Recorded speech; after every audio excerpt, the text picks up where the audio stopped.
Hello guys, welcome back to my channel. Today we have a fifth video of foreign policy. Now let's take a look. तो आज इस video में हम Indian foreign policy जो है उसमें जो इंडियाज़ लुक ईस्ट पॉलिसी आई थी जो नरसिंह राव की सरकार के टाइम पे आई थी, और एक एक्ट ईस्ट पॉलिसी आई थी जो कि प्रधानमंत्री जी जो हमारे रिसेंट में है मोदी जी उनके टाइम पे आई थी। तो इन दोनों की नीतियों के बारे में हम जो है डिस्कस करेंगे। इसको थोड़ा डिटेल एनालिसिस लेते हैं इन दोनों नीतियों के बारे में कि लुक ईस्ट पॉलिसी और एक्ट ईस्ट पॉलिसी व्हाट्स, तो ये है क्या। तो हम देखते हैं पहले लुक ईस्ट पॉलिसी क्या होती है। तो इसकी जो घोषणा हुई थी वो 1992 में प्रधानमंत्री नरसिंह राव की सरकार के बाद नरसिंह राव के द्वारा हुई थी। तो 1991 में जैसे आपको पता है उदारीकरण, निजीकरण, वैश्वीकरण जो है ये आर्थिक क्षेत्र में एक उदार नीतियाँ अपनाई गई थी। उसके बाद 1992 में इनके द्वारा ये नीति लाई दी गई थी, पूर्व की ओर देखो नीति। ये दक्षिण पूर्व एशिया, इनका मेन फोकस एरिया दक्षिण पूर्व एशिया था। और इसने भारत ने क्या किया था, आसियान के क्षेत्रीय संवाद भागीदार के रूप में शुरुआत की थी। तो आसियान के जो क्षेत्रीय संवाद जो है भागीदार के रूप में उसने शुरुआत की थी। आसियान में मैंने तुम्हें बताया दक्षिण पूर्व एशियाई देशों का संगठन है जो कि मिलकर अपने व्यापार वगैरह में सहयोग करते हैं। तो भारत ने भी इसमें भागीदारी रूप से शुरुआत की थी।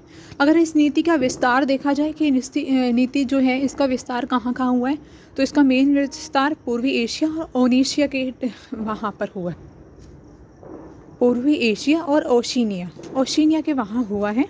और एशिया के साथ गहरी बातचीत अगर हम देखें तो 1990 के दशक की शुरुआत में हुआ था। तो आसियान के साथ इसकी गहरी बातचीत थी। भारत ने आसियान में अपनी बातचीत को महत्वपूर्ण रूप से इसमें गहरा किया है। मतलब जो आसियान के देशों के साथ जो दक्षिण पूर्व एशिया संगठन है उनके साथ जो भारत की बातचीत थी कहीं ना कहीं इस पूर्व की ओर देखो नीति से वो गहरी हुई है। व्यापार और निवेश में नए अवसर आए हैं, नए निवेश हुए हैं, अच्छे उनको ज़्यादा मौका मिला है एक दूसरे का सहयोग और प्रतिस्पर्धा, एक दूसरे का सहयोगात्मक जो है संबंध स्थापित करने के लिए। तो इसमें नए अवसरों का लाभ उठाया।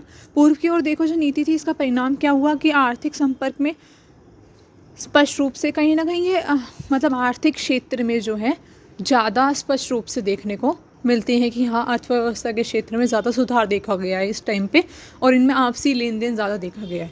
आसियान के साथ व्यापार देखा जाए तो वृद्धि कैसे हुई थी 1990 के टाइम पे 2.4 बिलियन अमेरिका डॉलर से इसका व्यापार था, लेकिन 2005 में 2.4 का वो 23 बिलियन व्यापार था। लाइक इतने बड़े स्केल पे व्यापार होने लगा बाद में इस नीति के आने के बाद। पूर्वी एशिया के साथ व्यापार में वृद्धि हुई। पूर्वी एशिया के साथ जो व्यापार है उसमें वृद्धि हुई। 1919 में वो 8 बिलियन था जो 2005 में 6.676 बिलियन था। मतलब 8 के बाद 676 बिलियन था व्यापार। तो बाहरी व्यापार का लगभग वो 30% जो था वो व्यापार था, पूर्वी एशिया के साथ भी व्यापार। तो इससे क्या हुआ, प्रत्यक्ष विदेशी निवेश जो FDI है, फॉरेन की डायरेक्ट इन्वेस्टमेंट जो बोलते हैं इसको, फॉरेन डायरेक्ट इन्वेस्टमेंट, इसमें प्रभाव में वृद्धि हुई है कि मतलब दोनों ही भारत से क्षेत्र में और क्षेत्र से भारत में, मतलब फॉरेनर्स का भारत में इन्वेस्टमेंट ज़्यादा था और भारत का फॉरेनर्स में इन्वेस्टमेंट ज़्यादा, फॉरेन जो सेक्टर है वहाँ पर। तो ये सब देखने को मिला है इस नीति के तहत। इस नीति में वही वाली बात है, पूर्व एशिया और ओशिनिया का विस्तार शामिल है। इसमें व्यापार और निवेश में ज़्यादा अवसर दिया है। अगर ये व्यापार के आपको डाटा याद नहीं रहे कि कितनी वृद्धि हुई है, लेकिन तो भी आप ये लिख सकते हो कि 1990 से लेके 2005 तक अगर हम इनके रेशियो देखें तो लगभग अभूतपूर्व वृद्धि हुई है। या थोड़ा बहुत भी अप्रॉक्स में याद आ गया तो अप्रॉक्स में भी तुम लिख सकते हो इस चीज़ को कि 2.4 से 23 बिलियन व्यापार जो है होने लगा था अमेरिका डॉलर। तो इस तरह से तो इस वाली नीति के तहत जो सीमा पार जो विकास परियोजनाएं हैं वो भी कैसे हुई हैं कि भूमि सीमा म्यांमार के साथ साझा करते थे, कि जो म्यांमार के साथ भूमि सीमा जो है साझा करते थे। रेलवे, सड़कों, दुराचार, IT, विज्ञान और प्रौद्योगिकी, बिजली आदि जैसे क्षेत्रों में भी कई सीमा पार जो विकास परियोजना हैं वो चली आ रही हैं। तो सीमा पार विकास जो परियोजना है उनमें भी धीरे धीरे मतलब कि विकास देखा जा रहा है, और उनके साथ जो परियोजना चल रही हैं उनमें भी विस्तार हो रहा है। कनेक्टिविटी और बाज़ार पहुंच में सुधार हो सके और उत्तर पूर्वी क्षेत्रों को लाभ हो सके। तो इस जो नीति बनी, इसका मेन लक्ष्य वही था कि जो कनेक्टिविटी है इन क्षेत्रों के बीच में, इन देशों के मध्य, वो कनेक्टिविटी बढ़े, उनमें बाज़ार पहुंच बढ़े। तो ये मेन इसका लक्ष्य था, तो यही उद्देश्य था। तो इसको ही तुम थोड़ा थोड़ा, वही बात है, डिफरेंट तरीके से लिखा हुआ है, अलग अलग तरह से, व्यापार बढ़ा, कनेक्टिविटी बढ़ी, FDI बढ़ा। तो इस तरह से ये तुम अलग अलग पॉइंट लिख सकते हो। आसियान के साथ मुक्त व्यापार समझौता, कि भारत ने आसियान ब्लॉक के साथ जो मुक्त व्यापार समझौता है उसकी बातचीत को समाप्त किया और 1.5 बिलियन से अधिक लोगों का बाज़ार बनाएगा। कि मतलब, तो आसियान के साथ मुक्त व्यापार समझौते की बातचीत है, लेकिन भारत ने उस बातचीत को समाप्त किया कि भाई भारत मुक्त व्यापार समझौता नहीं करेगा, लेकिन अधिक लोगों का बाज़ार जो है वो बनाएगा, कि मतलब अधिक से अधिक लोगों के लिए बाज़ार उपलब्ध करवाएगा। बहुपक्षीय दृष्टिकोण देखें तो बहुपक्षीय दृष्टिकोण ये था कि पूर्व की ओर जो नीति है, उसके तहत उत्तर पूर्व के जो दूरस्थ क्षेत्र हैं, जो दूर के क्षेत्र हैं उत्तर पूर्व के, उनको लाभ हो। दक्षिण पूर्वी एशिया या पूर्वी एशिया, आर्थिक और राजनीतिक संबंध जो हैं उनमें मजबूत बने, इनके संबंधों को। और भारत जो है वो इन क्षेत्रों के साथ जो अपना व्यापार है, जो निवेश है और जो कनेक्टिविटी है, वो बढ़ाने में ज़्यादा मदद करे।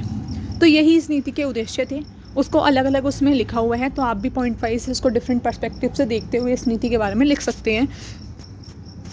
अगर मेन इसका मोटिव भी देखें तो इसका मोटिव वही था कि आर्थिक क्षेत्र जो है उसको मजबूत करना, और रणनीतिक जो संबंध हैं, आर्थिक और राजनीतिक संबंध, उनके मध्य वो दक्षिण पूर्व एशिया के और पूर्वी एशिया के मध्य वो स्थापित करने के ऊपर बात करी गई थी। इसके बाद हम देखते हैं कि ये मोदी के टाइम पे जो अभी भी चल रहा है, एक्ट ईस्ट पॉलिसी जो है, ये आपको न्यूज़ में भी देखने को मिलेगी कई। तो एक्ट ईस्ट पॉलिसी लागू हुई, इसका परिचय देखें तो ये 2014 में एशिया प्रशांत क्षेत्र के साथ भारत के संबंधों को मजबूत करने के उसमें थी। 2014 में लागू हुई, एशिया के प्रशांत जो क्षेत्र हैं उनके साथ जो भारत के संबंध हैं उसको मजबूत करने के लिए थी। तो लुक ईस्ट पॉलिसी जो थी उसका एक उन्नत रूप था, मतलब एक अपडेटेड वर्जन था कि लुक ईस्ट पॉलिसी। उसके बाद उसका जो अपडेट आया, उसका नेक्स्ट लेवल पे जो अपडेट आया वो आया एक्ट ईस्ट पॉलिसी। ठीक है, इसका उद्देश्य भी वही था, आर्थिक सहयोग करना, सांस्कृतिक संबंध बनाना, रणनीतिक साझेदारी करना, संपर्कता करना और उत्तर पूर्व जो है उसका विकास करना। तो सेम, दोनों के उद्देश्य सेम ही थे। अगर हम देखें तो इसमें अगर एक्ट ईस्ट पॉलिसी है, इसके तहत क्या क्या हुआ था, तो रणनीतिक और राजनीतिक पहल हुई थी कि जापान, वियतनाम, इंडोनेशिया और ऑस्ट्रेलिया जैसे देश जो हैं उनके साथ रणनीतिक साझेदारी हुई थी। जापान, वियतनाम, इंडोनेशिया और ऑस्ट्रेलिया, इनके साथ रणनीतिक साझेदारी हुई थी। और बहुपक्षीय मंचों में और बहुपक्षीय जो अगर मंच है उनमें सक्रिय भागीदारी देखी थी गई, जैसे आसियान में, ARF में, EAS में, बिस्मैटिक में और ORA में, इन सब में जो इनकी सक्रिय भागीदारी बहुपक्षीय मंचों में किन की सक्रिय भागीदारी देखी गई, दक्षिण जो पूर्व एशिया जो प्रशांत क्षेत्र हैं उनके जो देश हैं उनकी भागीदारी देखी गई। ठीक है, उसके बाद है आर्थिक और व्यापारिक सहयोग क्या था। जो आसियान में भारत सेवा और निवेश व्यापार समझौता हुआ 2015 में, कि सेवा और निवेश व्यापार समझौता हुआ आसियान, भारत और आसियान के मध्य। ठीक है, भारत और म्यांमार और थाईलैंड, इन तीनों देशों के मध्य क्या हुआ, त्रिपक्षीय जो राजमार्ग जैसी परियोजनाएं भी देखी गई। तो अगर हम इसमें देखें तो एक्ट ईस्ट पॉलिसी के तहत क्या क्या परियोजनाएं देखी गई, आसियान और भारत के मध्य क्या हुआ था, जो आसियान के देश, दक्षिण पूर्व एशिया के जो देशों का संगठन है आसियान, उनके मध्य, आसियान और भारत के मध्य सेवा और जो निवेश का व्यापार समझौता है वो देखा गया था। और भारत और म्यांमार, थाईलैंड, इन तीन देशों के मध्य त्रिपक्षीय राजमार्ग जैसी परियोजनाएं भी देखी गई। संपर्कता देखें हम कि संपर्कता क्या क्या हुई है, तो Kaladan multi modal transit project है, डिजिटल, शैक्षणिक और सांस्कृतिक संपर्कता पहल भी देखी गई। तो ये इनके मध्य प्रोजेक्ट और पहले देखी गई हैं, Kaladan multi modal transit project और डिजिटल, शैक्षणिक और सांस्कृतिक संपर्कता पहल। उसके बाद सांस्कृतिक और जन संपर्क देखें तो शैक्षणिक आदान प्रदान, पर्यटन और सांस्कृतिक सहयोग पर ध्यान केंद्रित करते आपसी जो सद्भाव है उसको बढ़ावा देना। ठीक है, तो ये सब चीज़ें देखी गई। सांस्कृतिक और जन जो संपर्क है भाई, जो आपस में बढ़ावा कैसे बढ़ाया गया भाई, इसमें शैक्षणिक आदान प्रदान, भाई शिक्षा के क्षेत्र में ये दूसरे से आदान प्रदान रहेगा, पर्यटन में और सांस्कृतिक सहयोग पर सहयोग पर मतलब सांस्कृतिक रूप से ये एक दूसरे का सम्मान करेंगे और सहयोग प्रदान करेंगे एक देश दूसरे देशों को। और पर्यटन के क्षेत्रों में भी जो टूरिज़्म है उसमें भी आपसी जो है उनको बढ़ावा दिया जाएगा इन देशों के मध्य। और संपर्कता में देखें तो ये 2 प्रोजेक्ट जो हैं उनको तो आपको याद करना ही पड़ेगा, लाइक ये एक फैक्ट है, उसको तो थोड़ा सा अगर आपको अपने आंसर को स्ट्रॉन्ग बनाना है, अच्छा लिखना है, तो इसमें आप ये डाल सकते हो कि कालाधन मल्टी मॉडल जो ट्रांसपोर्ट सिस्टम लाया गया था इन देशों के मध्य ही। इसका बाद देखें तो उत्तर पूर्वी जो क्षेत्र है उसका महत्व क्या था कि उत्तर पूर्वी देशों को उत्तर पूर्व को आसियान का जो प्रवेश द्वार है कि आसियान का जो प्रवेश द्वार है वो बनाया गया था। बुनियादी ढांचे की जो परियोजनाएं थी जैसे सड़कें, हवाई अड्डे, बॉर्डर हाट वगैरह ये सब चीज़ें बनाई गई थी। सुरक्षा और रणनीतिक मुद्दे देखें तो आतंकवाद विरोधी सहयोग कि मतलब आतंकवाद जो है उनका विरोध करने के लिए इन्होंने एक सहयोग स्थापित करा, इन्होंने समूह बनाए अपने, और कहीं ना कहीं इन्होंने एक दूसरे की सहायता करी, एक दूसरे के उसमें खड़े रहे। समुद्री सुरक्षा अंतर्राष्ट्रीय जो कानून है उनका इन्होंने पालन किया। तो सुरक्षा और रणनीतिक मुद्दे के उसमें भी देखें तो इन्होंने एक दूसरे का सहयोग किया आतंकवाद के उसमें, मतलब सेम थिंकिंग थी इनकी। तो कहीं ना कहीं जो जिनके सेम अगर हमें सेम चीज़ें पसंद हैं, सेम चीज़ें ना पसंद हैं, तो हम उनके साथ जिनसे सेम चीज़ें पसंद हैं उनके साथ ज़्यादा कनेक्ट फील होते हैं। तो वही आतंकवाद का भी विरोध किया इन्होंने, और इन सब ने मिलकर, और समुद्री सुरक्षा और अंतर्राष्ट्रीय कानून जो है उनका भी पालन किया। तो इनका परिणाम क्या रहा कि आसियान और जो पूर्वी एशिया के जो संबंध है वो मजबूत बने, और वैसे संबंध जो मजबूत बनेंगे, बुनियादी ढांचे जो हैं उसका विकास हुआ। अगर इस बुनियादी ढांचे इंफ्रास्ट्रक्चर डेवलप हुए, मैंने अभी पीछे ऊपर बात कर थी भाई, बहुत सारी परियोजनाएं बनी थी, कालादान परियोजना, और ये कालादान मल्टी मॉडल प्रोजेक्ट बना था, और ये त्रिपक्षीय जो राजमार्ग था ये बना। तो इससे ये सब चीज़ें संपर्क जो थे ये इंफ्रास्ट्रक्चर डेवलप हुए। उसमें चुनौतियाँ देखें जाए तो क्या थी कि परियोजनाएं जो थी उनमें देरी हुई, कहीं ना कहीं देरी भी देखने को मिली है। भू राजनीतिक तनाव भी देखने को मिला, मतलब इतनी इजीली कोई भी चीज़ें नहीं होती, तो इसमें भू राजनीतिक तनाव और परियोजनाओं में देरी देखने को मिली। चीन के जो साथ संतुलन बनाना, तो इस टाइम पे जब हम दक्षिण पूर्व एशिया के देशों के साथ वो कर रहे थे, तो कहीं ना कहीं हमें चीन के साथ भी संतुलन बना के रखना पड़ा। चीन के साथ भी हमारे थोड़ी बहुत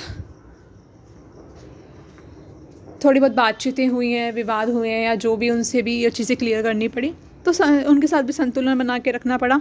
और निष्कर्ष अगर देखें तो इसमें यही है कि एशिया प्रशांत के साथ जो भारत के संबंध हैं उनको कहीं ना कहीं जो ये एक्ट ईस्ट पॉलिसी है उसने बदल दिया है कि जो एशिया के प्रशांत हैं उनके साथ जो भारत के संपर्क हैं वो कहीं ना कहीं मजबूत हो चुके हैं, और क्षेत्रीय एकीकरण, सुरक्षा या आर्थिक विकास जो है वो यहाँ देखने को मिलता है बड़े लेवल पे। तो that's all for today. Thank you for watching. Please like, share and subscribe my channel.